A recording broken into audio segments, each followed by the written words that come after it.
Hello my friends and welcome to PHILOSOGAMING. Now there's no arguing that BioSHOCK is a game that took the gaming world by storm in its time. With a unique and overarching art style, dynamic FPS gameplay, and the integration of crazy superpowers in a gritty, druggy setting, it was the kind of thing most players hadn't done before, unless they played BioSHOCK's spiritual predecessor, System Shock. And, on a personal note, the fact that bees are a superpower is one of my favorite things in the world. But BioSHOCK's long-lasting claim to fame is not its straightforward critiques of utopian philosophy, but very specifically a unique critique of Ayn Rand's social behavioral ethical philosophy, so-called objectivism. But before we start, if we want to see how BioSHOCK had us engage Rand, we need to understand a little bit about Rand, her philosophy, and her reception in the philosophic community. Now before we begin, this is going to be a pretty long video. There's a lot I want to discuss, so I'm going to separate it into 3 sections. The first is going to be an actual history to Ayn Rand, just a little bit of background to get to know her a bit, and evaluate her separately from the video game.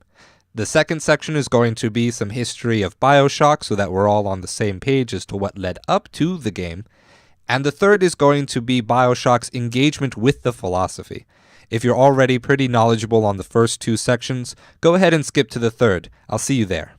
Ayn Rand was born Elissa Zenovenia Rosenbaum in St. Petersburg, Russia in February of 1905 into a bourgeois Jewish family, and that demographic offered her an interesting position living through the Russian Revolution and Civil War, and she opposed both the communists and the czarists in that conflict. She attended Petrograd State University, where she studied philosophy, law, and philology, which is essentially linguistics with focuses in literary criticism and history. She studied ancient philosophers as well as modern. Like many philosophers in her day, Rand put an emphasis on creating systematic connections between different areas of thought. Rand completely loathed the Russian system of government, and in 1925, when she obtained a permit to visit relatives in the United States, she committed herself to never returning to her home country. Rand held that philosophy was only important insofar as it is necessary to have in order to make a good human life and create a world conducive to living. Also, that philosophy is intrinsically linked to success, in that if one's philosophy is generally correct, the person will be generally successful, for the most part. As you might have guessed, Ayn Rand had theories in many different areas of philosophy, and in the annals of philosophers, Rand is what can best be described as a divisive figure. She commands a very significant cult following among lay people, especially here in the United States, but is highly criticized and almost vilified among scholars. What we will be focusing on, and surely what Rand is most popularly known for, is her social ethical system, which she called objectivism. Objectivism, as Rand states, is, in essence, the concept of man as a heroic being, with his own happiness as the moral purpose of his life, and productive achievements as his noblest activity, and reason as his only absolute. With just that, one should start to be wary of the problems of hedonism and man's inability to agree on what reason, or rationality, are absolutely. But let's not judge books by covers. The next step to an overview of Rand is her theory on ethics. Ethics is defined as the values that guide choices and actions. Very simple. The ultimate end to any ethical system must be survival. Anything that could improve man's survivability is thus a noble pursuit, and that could range everything from the necessities to luxury to feeling good about things. However, Rand's morality isn't primarily important. Survival is important. Morality is only important if it helps man survive. If not, don't be moral. But in some of Rand's less convincing argument, her philosophy holds that every moral act, whether individual or pointing toward human flourishing, necessarily results in survival, so don't worry about it. If you choose to live, then you must value your own long-term survival as an ultimate end, and morality as a necessary means to it. The degree to which Rand dismisses the importance of morality and redefines its discussion from how she defines rationality and survival has led many to conclude that Rand's philosophy is actually amoral, though amoralism was never actually claimed by her. Jean-Paul Sartre has a number of things to say about philosophers whose arguments lead to amoralism, but refuse to accept it. But we're not talking about Sartre, so let's move on. The most controversial part of Rand is how she depicts some values that most of us would call virtues: benevolence, forgiveness, generosity, charity, and generally any value of altruism are only good if one is serving their own self-interest and survival. It's this strain of argument that tends to earn Rand's philosophy the reputation as holding selfishness, rather than rational self-interest, as the ultimate value. Essentially, we should only take such actions if it makes us feel good. But should any group or government urge such things, it is only a limit on us as actors. But what is never rational is to sacrifice what one finds valuable to themselves for anything of less or no value to themselves. Other people, bums, as the first chapter of Atlas Shrugged uses liberally, usually fall into this category. As it is harmful to one's survival, it is always irrational and therefore incorrect to risk one's own life for another. Think about what that means for something like a standing military. Rand describes altruism as courting unhappiness for the happiness of another. Charity is itself particularly improper en masse, as Rand believes it necessitates that we sacrifice our convictions to the convictions of others, while being made to feel guilty for wanting to pursue our own.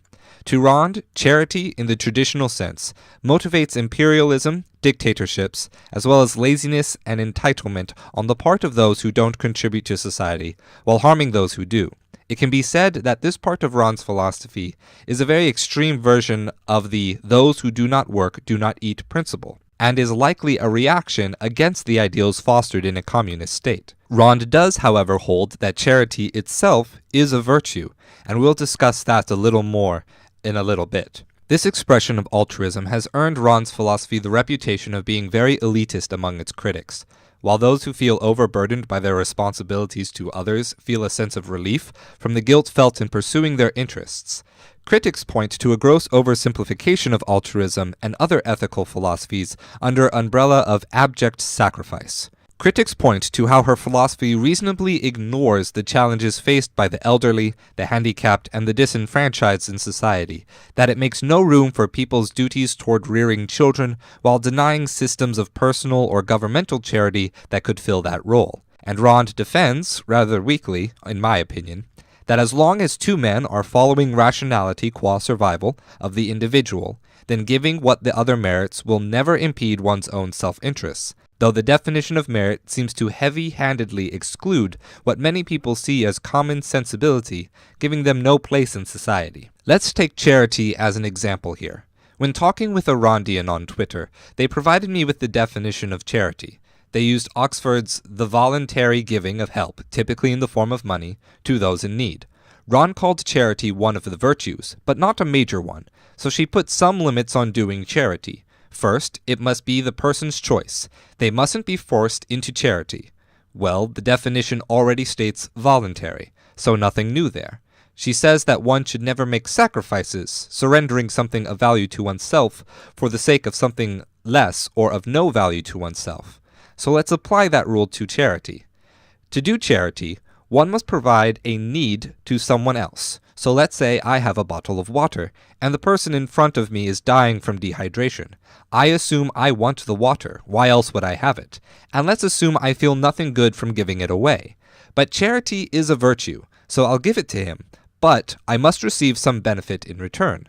I mustn't do it for nothing, and I mustn't lose something by giving up my water. So I'll determine that this water is worth $50 to me, or perhaps even $2. I tell the man I will give him the water if he pays me $50, or $2, whichever example you want to use. We voluntarily agree on the exchange. I have thus performed a charity. But wait, that doesn't sound like charity. That sounds like capitalism. According to Rand, this is charity, but is it really charity? Is it charity if I am paid to do it? Or to turn the phrase, when he pays me to fulfill his need, do I do him a charity? Well, Rand might say, in defense of her common-sense ethics, that any person who ignores the need of a dying man is in fact a psychopath. It doesn't look like I ignored him in my example, though. I just pursued my self-interest, as Rand defined it. Ironically, this capitalism leads us into Rand's politics. Rond depicts the moral society to be one that is ordered by the trader principle, which says that a society should be a collection of independent individuals that respect each person's natural rights to life, liberty, and property, and trade value for value, with all people being honest and having personal integrity in the measure of these values. Essentially everything, not just commerce, follows the principles of capitalism, with no one ever swindling, overcharging, or raising profit for profit's sake. And everyone who is rational agrees necessarily on the fair worth of a thing. All natural rights are negative, in that it focuses on people's non-interference with the pursuit of those rights, rather than positive, which would be any form of provision of those rights by the government or society. Rond holds that individual rights are the means of subordinating society to moral law, and that the state should only exist as a minimalist framework for creating a strictly laissez-faire capitalism. That way man can be unrestricted by systemic charity or unnecessary taxes. And she held that for a brief period America came close to capitalism in its true form in the 19th century, but true capitalism has yet to exist anywhere. The underwater city Atlantis from BioShock takes the place of Rond's utopia from Atlas Shrugged, which existed as an anarchic system of individuals living a Rondian society who have a judge for settling disputes, but because they are rationally self-interested in the proper way, never have need for this judge in any significant form. The question is, could such a society even exist, and if so, for how long? It is the intersection of Rond's ethics and her politics that becomes the subject we engage in from the very first moment we begin playing BioShock. In BioShock, our story begins once the story is already over. Rapture was supposed to be the promised land for the skilled, talented, and determined. One where every person was already the elite of the elite, people who lived for their own happiness and the empowering of their individuality. But, as with any society, some win, some fail, conflict happens between rational people, and we show up to see the full force of a revolution sinking Rapture into anarchy. When we arrive, Rapture seemed to have gone to hell only days, maybe even only a day or a few hours before we arrive. After all, if the news of the destruction had gotten out, I doubt there'd have been any first-class commercial airlines offering a complimentary in-flight cigar and a glass of scotch for a transnational flight over this wonderful city. As we go through the story, we learn bits and pieces of the political wheelings and dealings of what was going on. Andrew Ryan escaped from communist Russia, became a successful American industrialist, and, along with a few other super citizens, built Rapture in secret, then seemed to just vanish from society when they officially picked up their bags and moved. For a while, everything was going great. The science got done, they made some neat guns, and they ate cake. But then they discovered Adam inside sea slugs, and its ability to manipulate or alter DNA in order to make superpowers. Only silly, wrongly moral people from Washington or the Vatican would warn against pursuing science that could benefit humanity at the cost of changing DNA, so they were all in. The product was a hit. Everyone wants it, everyone is getting it, and they can't keep up with demand. By happy accident, however, Dr. Tannenbaum discovers that if the slug infects a host, aka little girls, they produce ridiculously more Adam than before. Seeing drastic change in DNA and supposedly behavior, the people of Rapture no longer saw the little sisters as humans, and thus they no longer needed to respect their humanity. Now we have human farms. 3 cheers for societies where individual happiness and success determine whether or not you are correct and rational. The company responsible for discovering Adam and harnessing it was Frank Fontaine's Fontaine Futuristics. Fontaine's business was the wealthiest in Rapture. He had complete vertical control over all factors of production of his genetic-altering drugs. If it weren't for the smaller competitors, Sinclair Solutions and Andrew Ryan's Ryan Industries, Fontaine would have had a complete monopoly. But not all was well. See, Fontaine was cheating. His fisheries that discovered the slugs had been smuggling illegal goods in order to finance his business. But wait, according to Rond, correct philosophies lead to success, and incorrect philosophies lead to failure. Fontaine was the most successful business owner in Rapture, so he must have had a correct philosophy. So it wasn't wrong to smuggle. But, oh wait, Fontaine was supposedly killed in a shootout during one of Rapture's police force's raids on a fishery. But oh wait, that police force is actually Ryan Securities, a company owned by Andrew Ryan, who was then given all of Fontaine's business assets after he died, because the city council, which Andrew Ryan is a part of, voted to give those assets to him. So that means because smuggling didn't ensure his survival, Fontaine must have been wrong. But his success means he must have been right. But oh wait! Andrew Ryan became the most successful businessman in Rapture by supposedly killing him and taking Fontaine's company. So Ryan's philosophy must have been right, and thus it was right for Ryan to have killed Fontaine, who was also doing the right thing by smuggling, because that made Ryan successful and thus philosophically right. Right? Well, many of the citizens of Rapture didn't see it that way. They thought nationalizing Fontaine Futuristics, then giving it to Ryan's private ownership, was crooked and a denial of individual liberty and property, so they revolted and created civil unrest. The people who weren't in the revolts were afraid to go out. They bought more weaponized plasmids to protect themselves from protesters, then locked themselves up and stopped engaging in commerce. And Andrew Ryan, head of Ryan Securities, decided to convert Fontaine's department store into a prison to stop the protesters who were interfering with the individual liberty and property of Rapture's other citizens.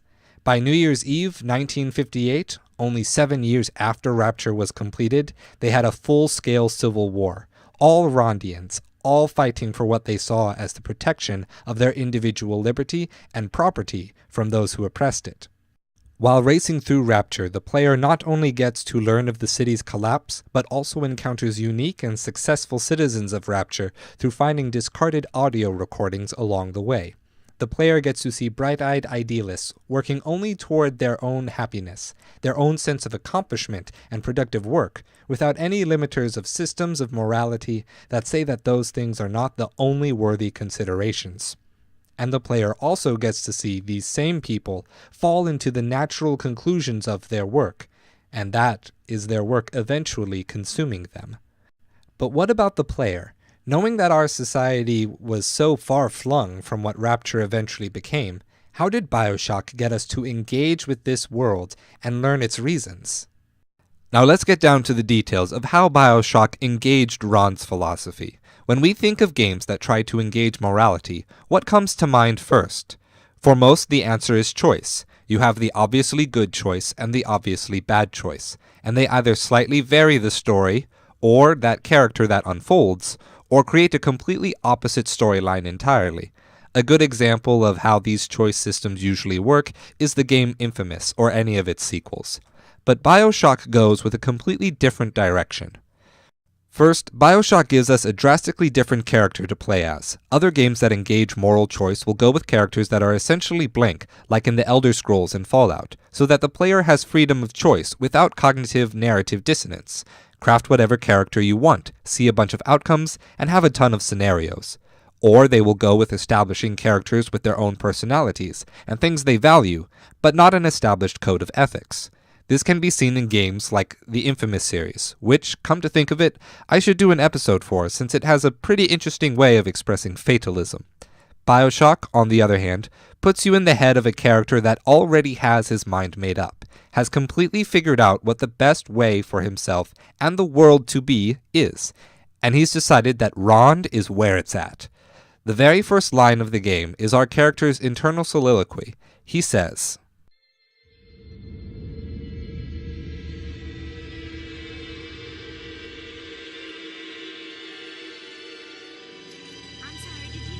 "They told me, son, you're special. You were born to do great things. You know what? They were right."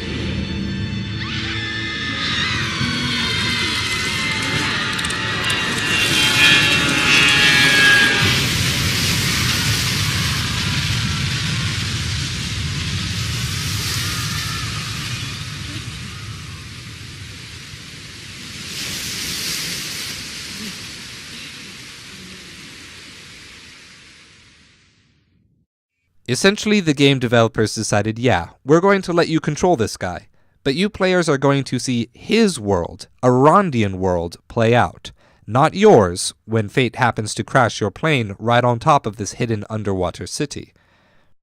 What is particularly interesting about the character establishment is that the game leads the player to identifying as the character through creating an illusion of choice that is similar to other games, but is ultimately not an impactful presence in the game world. The main moral choice is in killing or curing the Little Sisters after murdering their silent submariner guardians, the Big Daddies. The kill option is supposed to benefit you more by giving you more Adam at the expense of killing an innocent person. That innocent person is not the Little Sisters, but the Big Daddies. But doing so fits your own personal goals and well-being, and such selfishness is the only reason to justify the disconnect between outright murdering a child's protector for the sake of saving that child's life.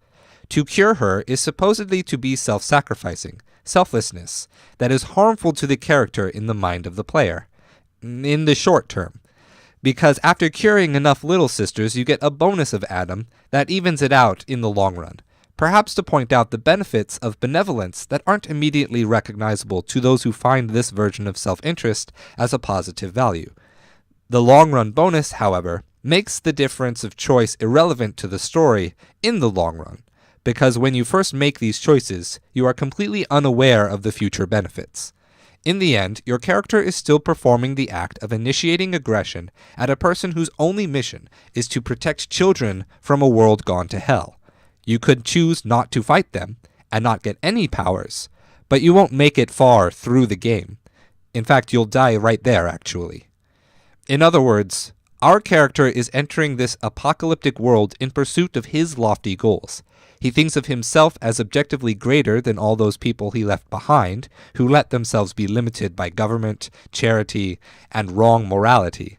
He believes he is entitled to do whatever he wants to pursue his goals, and he crosses that door completely willing to kill innocent children and kill innocent protectors, and only saves them in true Rondian fashion of charity if he, or should I say we players, are made to feel good by saving them, and then, in the future, made to seek a greater benefit for saving them. Unwittingly, BioShock makes us take on the life of a true Rondian, making whatever degree of control we try to have over the character necessarily fall into that philosophy. But our character is special in a way. It is understandable why the Rondian philosophy is so appealing to him, because it is a very productive philosophy for our social context here in the US of A.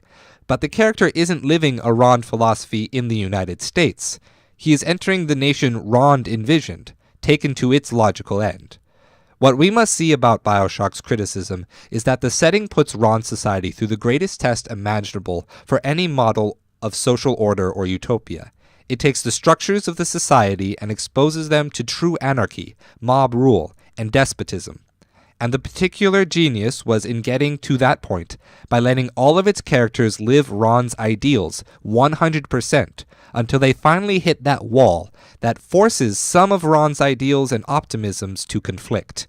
Any government must be able to have balances by maintaining order, having systems to facilitate a degree of change and revolution, and also present fairness on a grand scale.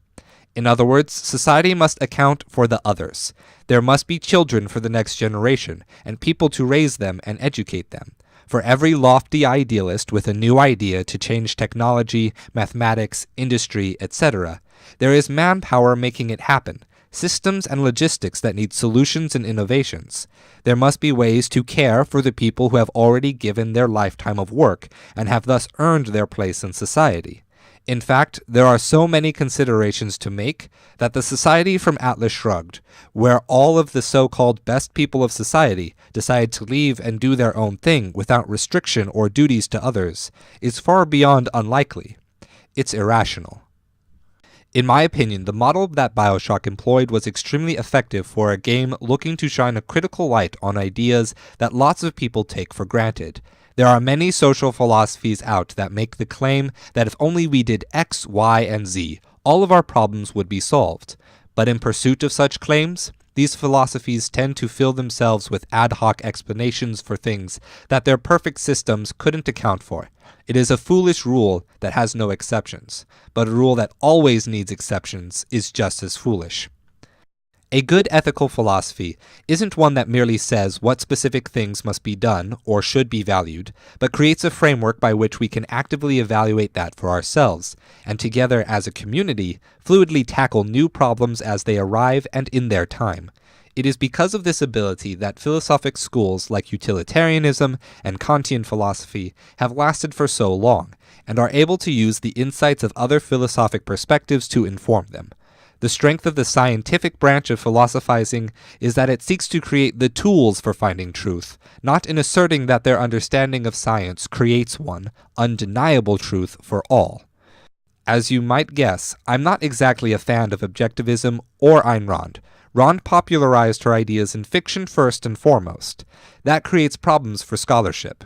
Her work lacks self-criticism and logical argument, relying more on the reader's emotional engagement with her characters to convince people.